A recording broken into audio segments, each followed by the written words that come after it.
Hey everybody. So this week we're talking about digital storytelling, and this was fun to learn about. I think that it's a great concept, and of course, I'm sure it's used all the time. And as a teacher, I think I would use it very frequently in my history classes.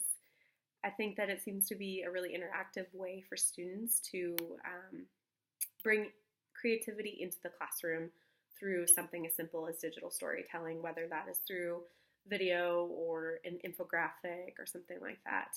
It's a good way to introduce a subject and also a good way to just switch up from lecturing or the textbook model of reading the textbook and answering a worksheet.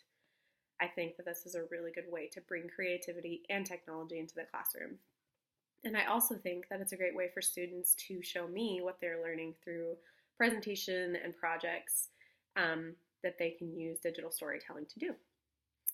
I think I could develop a lot of lesson plans for history with digital storytelling. I think most of them could probably incorporate it in some way. You know, if I was looking into biographies on famous figures, I could use something like Venngage or another program to present a figure in history and tell about their lives. Or if I wanted to create a timeline for events leading up to a war or a timeline of certain acts that are passed by Congress, I could use Tiki or another platform to show that to students in a more interactive and fun way.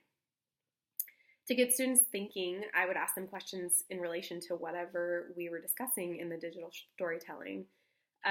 So if we saw a short biography on a famous figure, for instance, I would check for their understanding.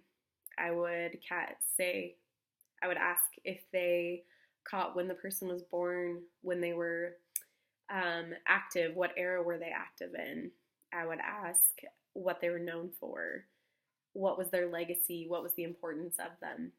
And to take it a step further and really get them thinking, I would ask things like, how did this person relate to another person in history? Or how did this person relate to this event? That way they can really take the one thing and apply it to several different things. I think that digital storytelling could be brought across into curriculum in all different areas because the visualization of subjects is really helpful for students in an era where technology is really present in our lives.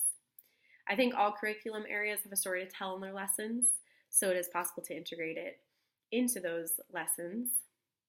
For science, they could use infographics, for instance.